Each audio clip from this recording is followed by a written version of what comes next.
Good morning. Today we are going to be looking at Module 3, Lesson 9, using models to add and subtract mixed numbers.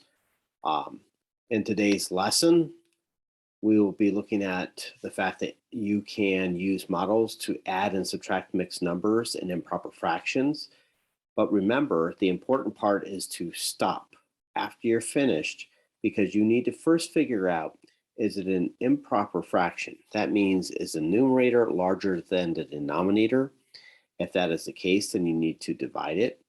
And is it simplified? Is there any one number that you can divide by both the numerator and denominator that equals 1 that will make it into simplest form? And this is the part that helps you with I can write my final answer like a fifth grader in proper simplified form. So when we add and subtract mixed numbers, we must follow the two rules of add the dad and subtraction son. So what are the two rules we always use when adding and subtracting? Well, for one thing, we must always line up our numbers, making sure that common values are the same. If it's ones, we add together. If it's tens, it's tens. And we must always make sure that we follow this rule for both addition and subtraction. So if you open up your notes, you should be able to see what we're going to be working on today. And I would like you to be following along. The first part, I'm just going to show it to you. The second part, you're going to actually be writing out the examples. So the very first one says, this makes dad and son happy. All we have to do is line up the whole number with the whole number and the fractions with the fractions, like we do with decimal values. So step one is see the problem is a mixed number with like denominators. Now, here's the easy part about today. All the denominators are going to be exactly the same. So this is going to make life a little bit easier. Okay, so step two, line up the whole number under the whole number and the fraction under the fraction. Now, if you look carefully, we're doing this vertically, not horizontally. So this means this is the exact way that you need to be setting up and solving this problem. And step three, if you are subtracting, draw a model of your fraction to check if you need to borrow, regroup to get more parts. We'll take a look at that in a little bit. And then the last part is look at the operation sign and add or subtract your fractions and then add the whole numbers and then check to see if it's done. So let's solve this one. So let me find my tools here so that I can be writing this out. Okay, and let's see. So if we take a look and we have 4 sevenths, sorry, minus 2 sevenths, that's going to be 2 sevenths because our denominator is already 7. Trying to draw that 7. Something's not going right. There we go. And then 19 minus 10 is going to be 9. So now we need to ask, is this an improper fraction? Is 2 sevenths improper? The answer is no, it is not. And do we need to simplify? The answer to that also is no. So we are finished. Our answer would be 9 and 2 sevenths. So then we move on to the next page. And you should be completing this in your notes as I do this with you on this presentation. So it says addition of mixed numbers with like denominators. Now, the first thing we definitely need to make sure we do is we need to write this vertically. So we want to set up 5 1/3 plus 1 1/3. Now, seeing that we both have common denominators of third, 1/3 plus 1/3 equals 2/3. That's easy enough. 5 plus 1 equals 6. Now, is this an improper fraction? Is 2/3 an improper fraction? The answer is no. Do we need to simplify? Is there any one number I can divide by both 2 and 3? The answer to that, also no. So are we finished? Absolutely. Okay, so let me erase this so I can move on to the next problem. Okay, 2 and 8/9 plus 8 and 5/9. Now, of course, problems are going to start getting a little bit more complicated, but not too difficult, not impossible to do. Once again, we write this vertically, and if you are not writing this in your notes, please open up your notebook now and go back and start this video over so that you can write all this down.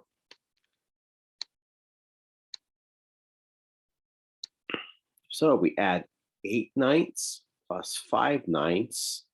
We know the denominator is going to be 9.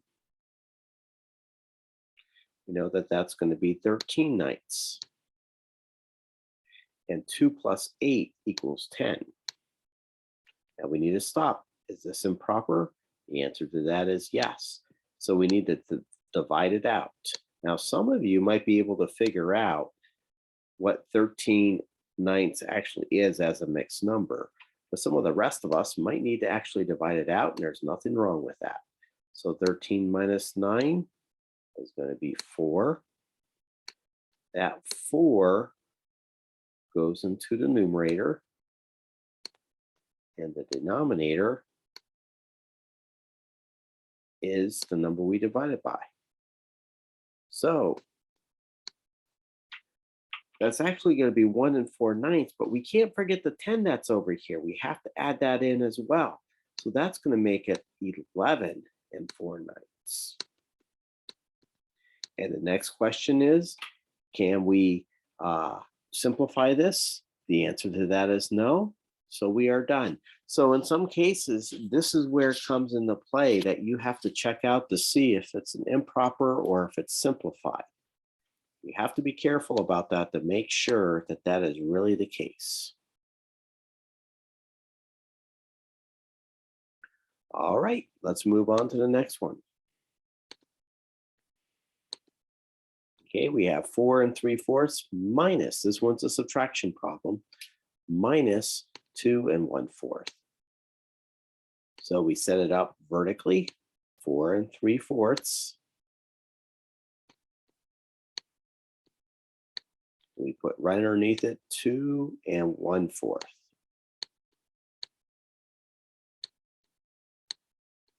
3/4 minus 1/4 equals 2/4.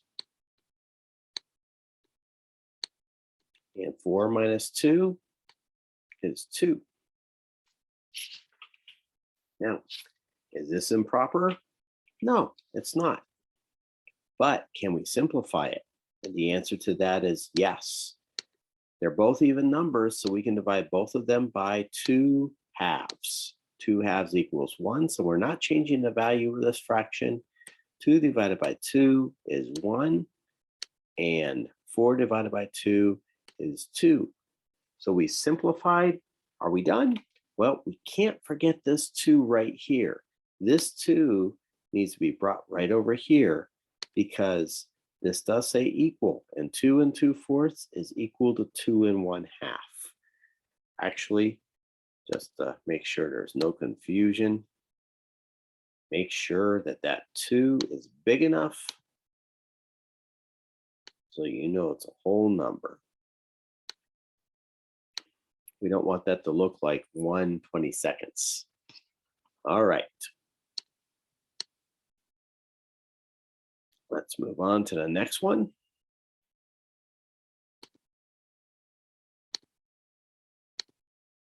Okay, now this seems a little difficult, but really it's not.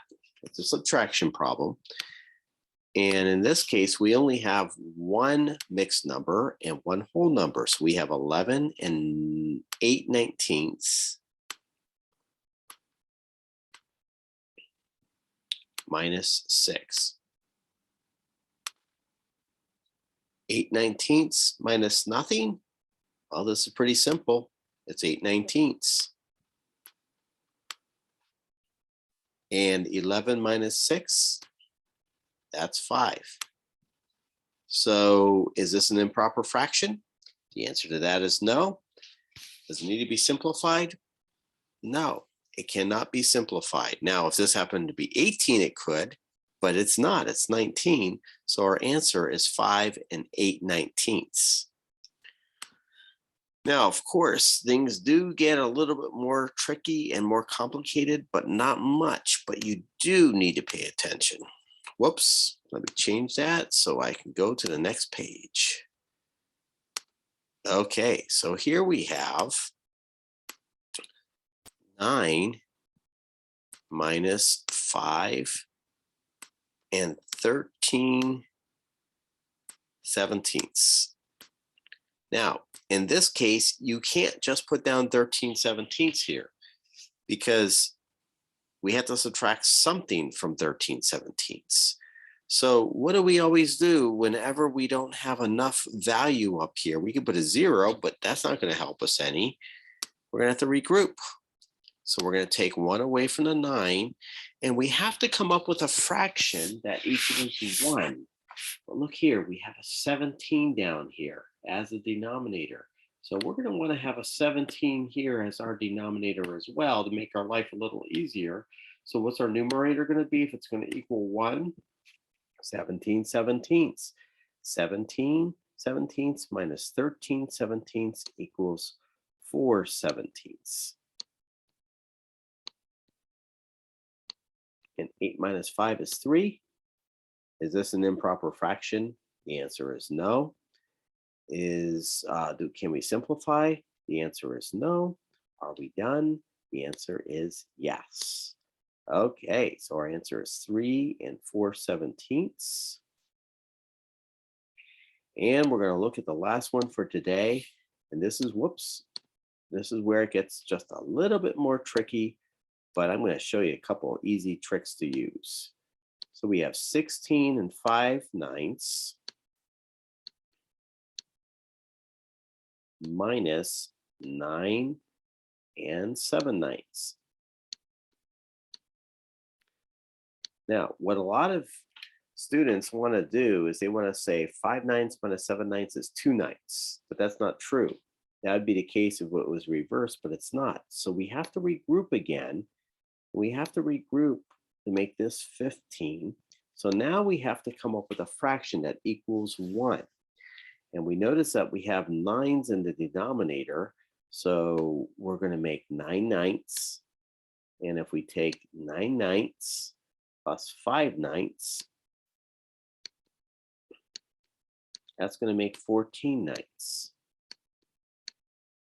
So actually, we're subtracting 14/9 minus 7/9, which is going to give you 7/9. But you know what? That's a little involved. I got an easier way. Okay, it does the same thing, but it makes life a little easier. And who doesn't like life being a little easier? Instead of doing all that with writing in a 9/9, I just simply take the 9, because it's going to be our denominator, and I add it to the 5. 9 plus 5 becomes 14. And that's the exact same thing as if you were adding 5/9 plus 9/9. It's still going to be 14/9. And the answer is still going to be 7/9. And 15 minus 9 is 6. Is that an improper fraction? No, it's not. And can we simplify? No, we can't. So that is basically it for today's lesson. Now, the rest of the presentation tool does show you some other additional IXL skills, and you could use models to help you solve that. We're also going to be getting into finding common denominators. If you look at this one here, can you change these 5 into 20ths? Yes, and you do that by dividing them, multiplying them by 4/4, which would make this 4/20ths and would make this 8/20ths. And you can draw that on the model, but then you could also add 4 fractions together, and you just look at all 3 of these denominators. There's 4 of them, but 3 of them are the same. And you got to look at the largest one, and it's 8. And 2 can be made into 8 by multiplying by 4/4, and 4 can be made into 8 by multiplying it by 2/2. And you could use the models to help you as well to try and solve this. So you do have an assignment for today, and that assignment is um, uh, January 1, 1822 assignment. And then you also have the 2 IXL skills. If you have any questions about any problems, please don't hesitate to send me an email, and I'll do my best to help you through email. And we'll try to figure out the best we can to how to answer the questions. I hope you have a great day. I hope this presentation was helpful for you. And as I said, if you have any questions at all, please do not hesitate to ask me for some help. And that will be it for today. So I am going to try to stop this video and have a great day.